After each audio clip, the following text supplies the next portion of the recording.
Good afternoon all of you.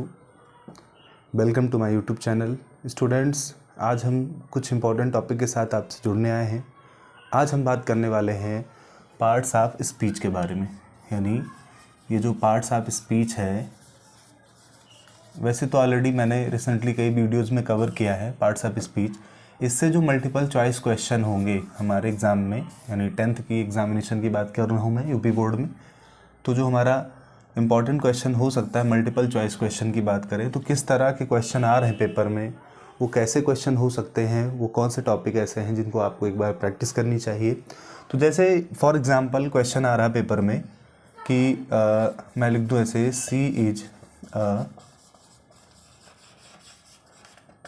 Beautiful girl. अभी मान लो इसमें पूछ ले कि आपको इसमें एक क्वेश्चन इस तरह दे देगा कि आइडेंटिफाई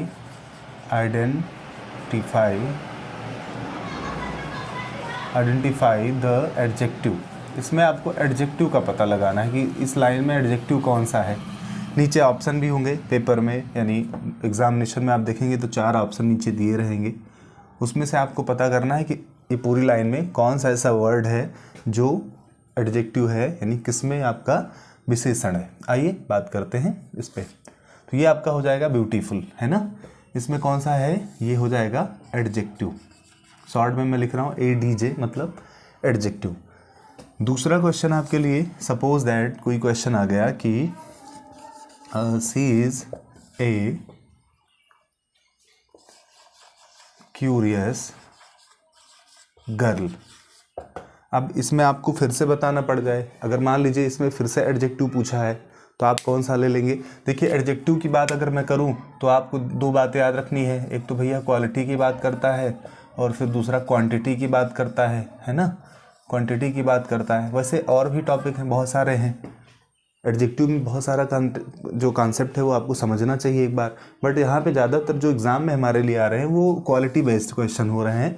जैसे यहाँ पे आपने देखा ये भी क्वालिटी है, यहाँ भी जो क्यूरियस है ये भी एडजेक्टिव हो जा रहा है, तो ये भी क्वालिटी बेस्ड क्वेश्चन है। तो इस तरह के एग्ज़ाम में आते हैं आपके लिए इम्पॉर्टेंट। इसी तरह प्रैक्टिस कर लीजिए, अपना ग्रामर का बुक लीजिए, वहाँ से आप मेहनत कर लीजिए थोड़ा सा। रिसेंटली जो पेपर में पूछे गए हैं पार्ट्स ऑफ स्पीच से क्वेश्चन, उनको एक बार आप स्क्रीनिंग करिए और अपने पेपर में अलग कॉपी में नोट कर लीजिए और उसकी प्रैक्टिस कर लीजिए।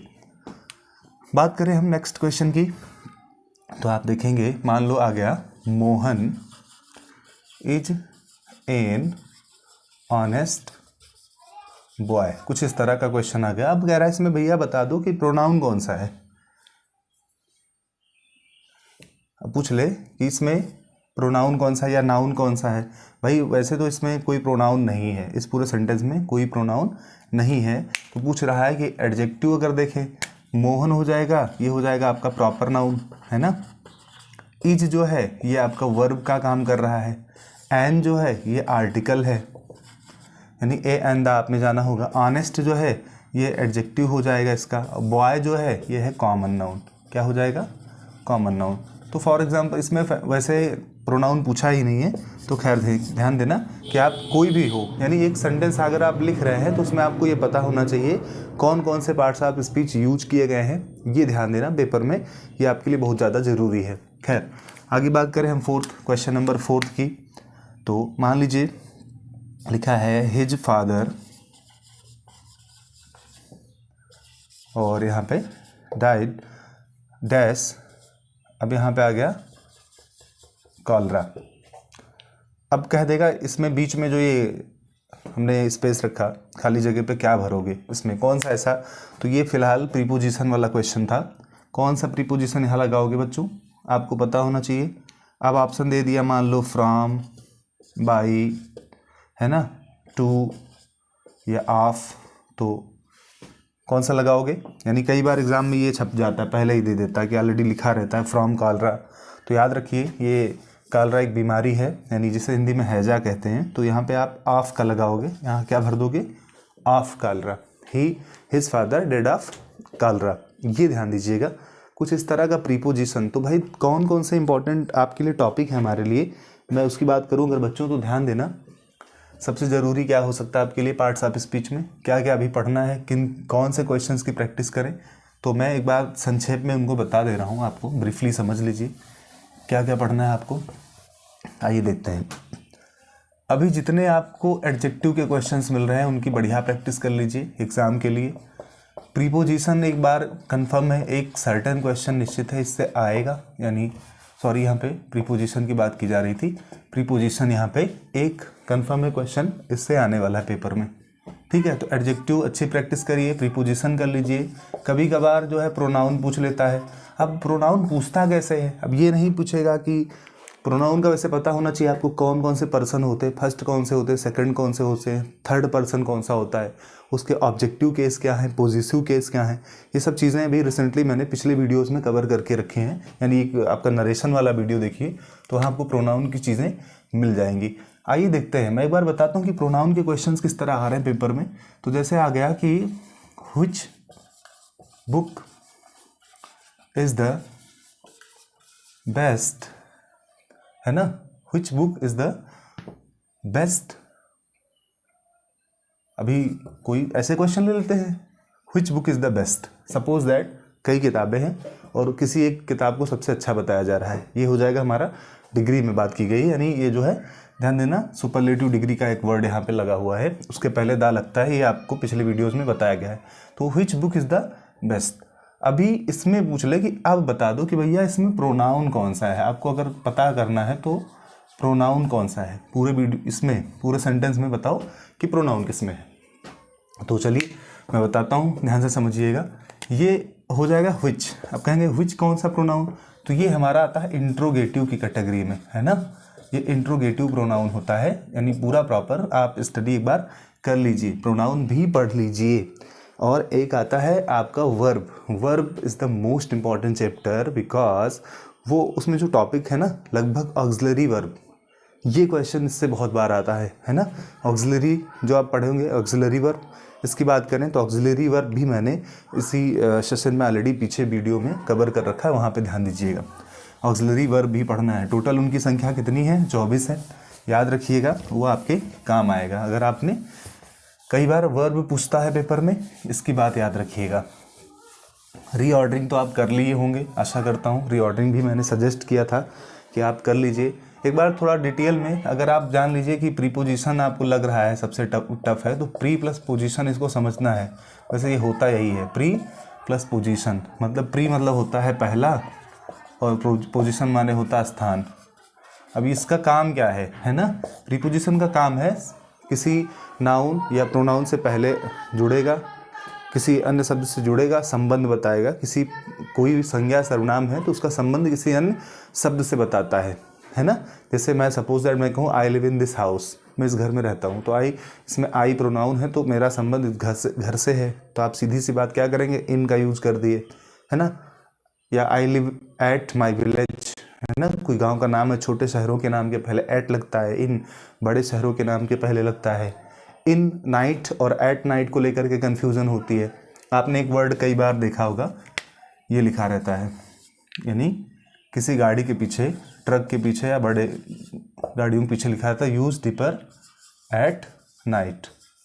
भाई समटाइम्स हमें यहाँ तो समझना चाहिए इन क्यों नहीं, क्योंकि अब यहाँ पे कोई ज़रूरी नहीं है हर रात आप यात्रा ही करें, प्रत्येक रात आप यात्रा नहीं कर सकते। तो ये अनिश्चित के लिए है, यानी निश्चित के लिए हमारा इन लगता है, डेफिनिट के लिए इन और इनडेफिनिट के लिए हमारा एट काम कर रहा है यहाँ पे। तो यूज डिपर एट नाइट, ऐसा कुछ आपने देखा भी होगा। तो प्रीपोजिशन की प्रैक्टिस कर लीजिए।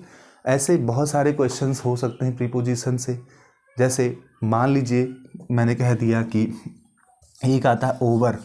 अब ओवर का यूज कहाँ करते हो, तो ओवर का यूज मतलब जैसे आपने क्रिकेट की कमेंट्री में कई बार सुना होगा, है ना, ओवर द फेंस, है ना, ऐसा कुछ आता है।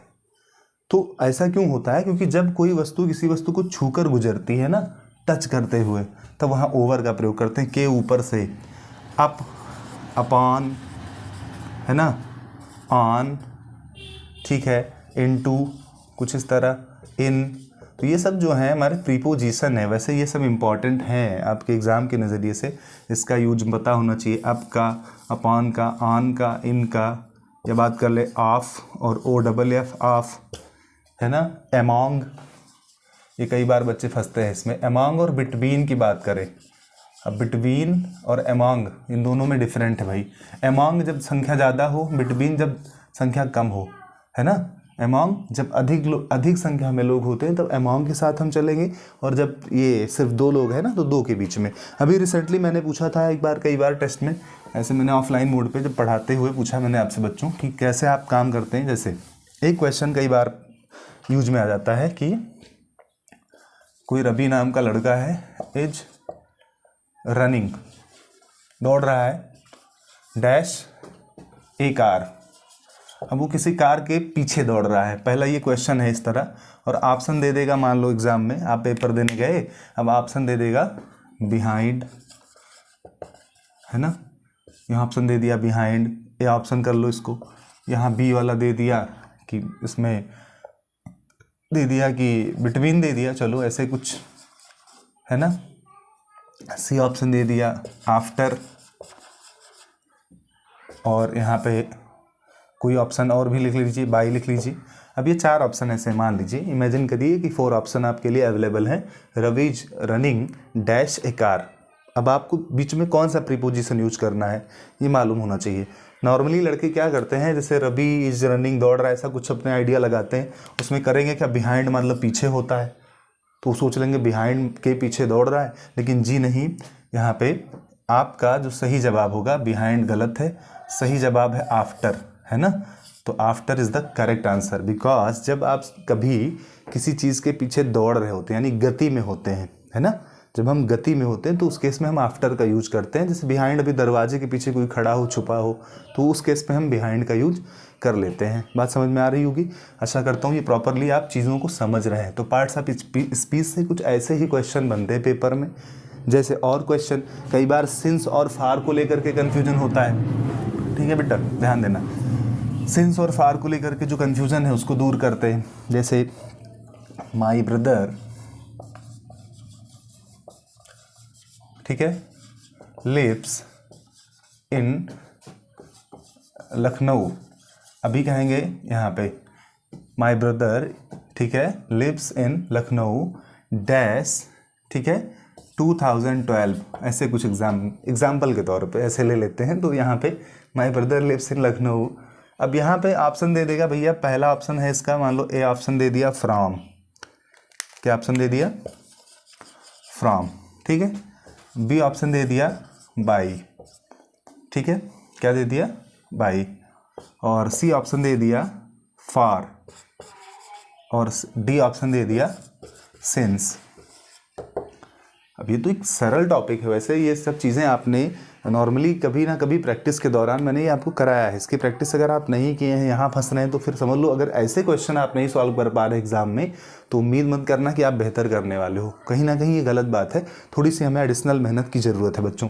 तो अभी इसमें कौन से ऑप्शन के साथ हम चलेंगे, एक बार आप इमेजिन करिए कौन सा ऑप्शन लगा देंगे। तो ऑप्शन ध्यान दो, जब किसी सन की बात की जा रही हो, है ना, यानी ये सर्टन है कि ये 2012 से वो मेरा भाई लखनऊ में रह रहा है, ऐसा कुछ। तो यहाँ पे आप जब देखिए कन्फर्म है कब से रह रहा है, तो जब ये चीज़ें निश्चित हैं तो सिंस का प्रयोग करोगे।